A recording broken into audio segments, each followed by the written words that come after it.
In this video, you're going to learn about how to make a storyboard or a comic for an alcohol project. So here I have your directions for the project pulled up, and you're going to use a comic creator website such as Storyboard That, Canva, or Pixton. For this project, I highly recommend Storyboard That. It has the most tools for free, and you can customize the characters and the backgrounds more. I love Canva, but it just was not as feasible for a comic, and Pixton does not allow as much for free. So for this one, I prefer Storyboard That. Your comic should be at least 4 frames long with dialogue in each frame. The comic should depict at least 2 characters interacting and should show at least one of these characters making a healthy choice about alcohol use. And you should use the information in Chapter 15, such as refusal skills or steps to recovery, to create your project. Down here at the bottom, you can look over the rubric. And I'm going to show you a quick example. Now, I've compiled all of my frames into PowerPoint because this will be the easiest thing to send to your teacher with them all together in one. So you'll notice that I have 4 different frames, 1, 2, 3, 4. And if you look at my characters, they are different posed facial expressions. They're different in each frame. They both have dialogue going on. When you're in a comic, the word bubble that is at the top is what's said first, not necessarily left to right. So you would go read it from top to bottom. And notice I also have things like props in my scenes as well. Okay. So we're going to open up a new tab, and I'm going to go to storyboardthat.com. And when I get there, your website should look like this. And I'm going to click Create a Storyboard. Now, one of the most important things to know about Storyboard That is it does not save your work. And I'm going to remind you that many times. It does not save your work. So when you are done, you have to screenshot your work. That way you don't lose anything. Okay? Okay, so the first thing we're going to look at is the Scenes tab. You have various different genres inside this tab, and you're given a few of them, actually a good amount, for free before you have to start paying for the upgrades. So we're going to stick with the free stuff today, and you can just flip through these and find one that you like. You can also go to the Filters tab, and you can filter through the different types of rooms that they have there if you're looking for a specific one but can't find it. So I'm going to start with this living room scene here. I'm just going to click and drag it in, and it automatically frames it out for me. If you need more time, pause here. The next thing we're going to look at is to design our scene. So each of our scenes are customizable. It depends on what your scene is, what you can customize. But over here, you can just briefly change the colors, but I also like to go under Edit Scene. And from here, you can change the colors, or you can click Randomize Colors. And then you can also change some of the things in the scene. So I can make it nighttime instead of day. I can take the table away. You might want to do this if your people are standing up, because otherwise it'll look like they're kind of standing on the table. So I'm going to leave that there because my people will be sitting. And then you can make the windows solid or see-through. So some other of the scenes, if it's an outdoor scene, you can change the weather to make it raining or snowing. If there's props in the scene like lights, the lights can turn on. If it's a kitchen scene, you can open the refrigerator, different things like that. So all of that really just depends on what scene you picked. So I'm going to click Update Scene. If you need more time to customize your scene, click Pause Now. Okay, so now let's look at the Characters tab. Again, you have different genres of characters: adults, teens, kids, jobs, medieval, classical, all different kinds of things. You're probably going to stick to the ones more towards the top. I'm going to go to the Teens tab, and I'm going to choose a character and drag them into the scene. Now, if this does not automatically pop up, just like we did with the scenes where you can customize the colors over here, you can also click Edit Pose and get this big menu here. I prefer to do it under here. Now you'll notice that our character has no color to their skin, their hair, etc. And their clothes are actually customizable as well. So you're going to do all of that over here. You can also click on randomize colors and it will change them for you. Over here, you can change the head position, their facial expression,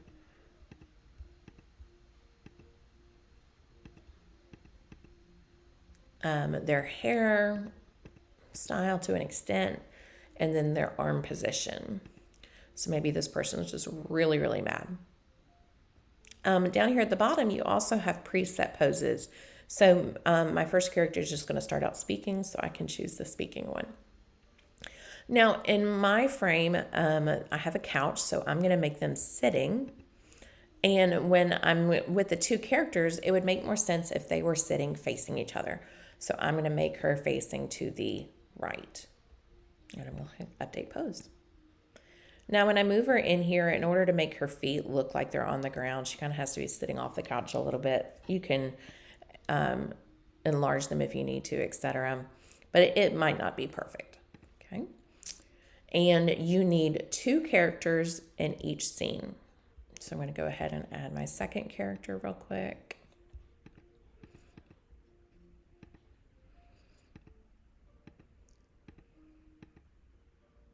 I'll stick with that. I'm going to make her happy, and she's going to be sitting and facing her. And let's put her arms like this.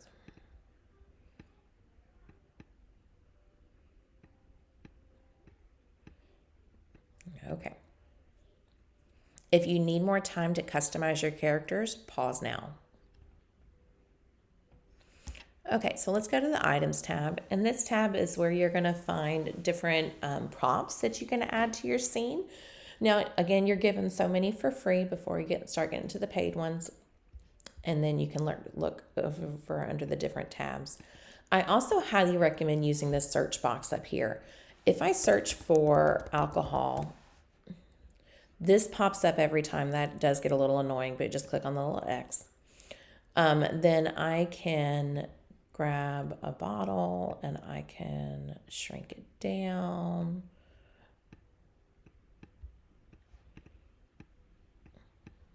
Try to move it to the side. There we go. So I can add different props and tools to my scene. But I think going under the search option gives you a lot more options, because I thought I would have found that under food, and it might even be under here under the paid options. But right now it's giving it to me for free. So we're going to use that. You can add as much or as little items as you want. It just adds some extra pizzazz to the scene. Okay, now the next thing I'm going to do is go to speech bubbles. Now, we remember when we were talking about my previous comic, you read top to bottom. You have various different speech bubbles here to use. You also have thinking bubbles, and you can use these as well. One tip that you might do is to have enough room. You might need to use a word bubble that is facing up. And then if I were to use another up-facing word bubble, I might not have enough room. So I can use a word bubble that's facing down. And this way I have enough room to have all of my dialogue. And you can have more than 2 word bubbles. They can go back and forth. This is just what works best. Pause now if you need to finish building out this scene. Okay, so your comic has to have 4 different frames. Now, I don't want to have to redesign my characters each time. So what I recommend is to copy the scene. So when you are done with your scene, I'm going to click kind of like in this gray box area to where I have this menu over here. And I'm going to go to copy, and I'm going to drag this scene to my next scene. So now I can click on frame 2, and now I can delete that background, and I can add a new scene. We're going to go to the kitchen, and now I can customize my characters. It makes sense to be standing up, but I want her arms to be changed. I can even change her facial expression. Put her on the ground. Maybe she's holding that bottle now.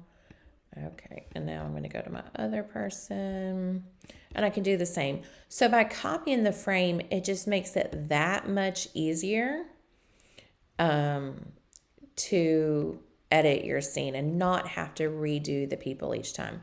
You can even reuse your word bubbles. But maybe now I'm going to have the other girl talking first. So I need the top word bubble.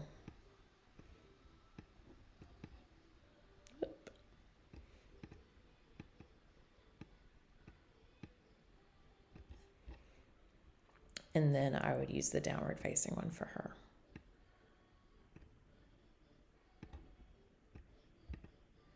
Okay.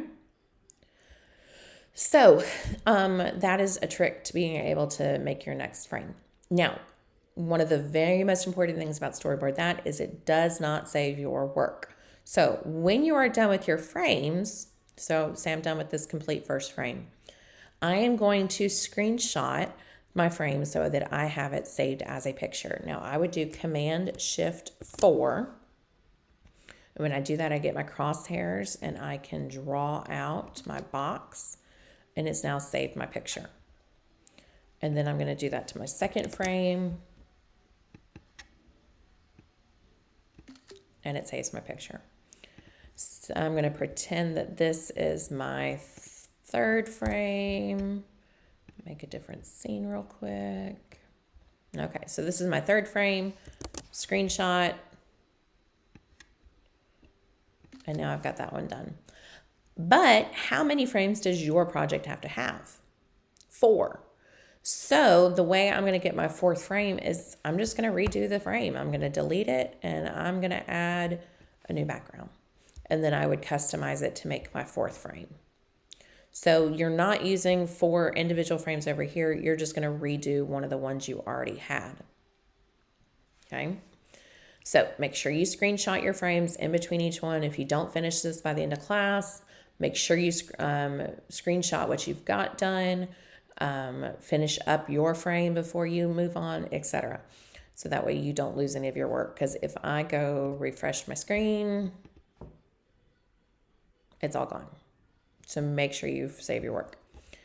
Now, what you're going to do here is you are going to open up a PowerPoint document. I recommend PowerPoint for 2 reasons. I'll show you why.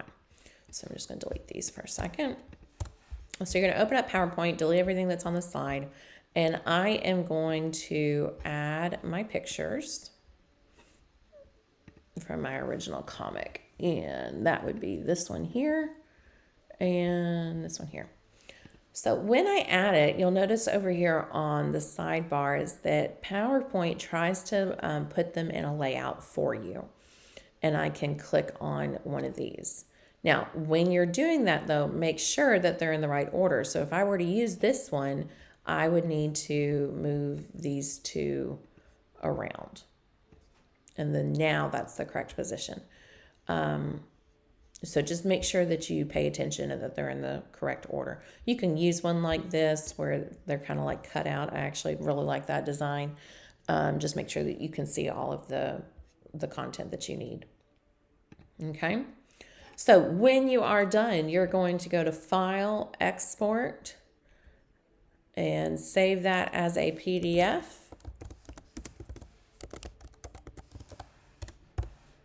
And you're going to submit that to your teacher. Okay.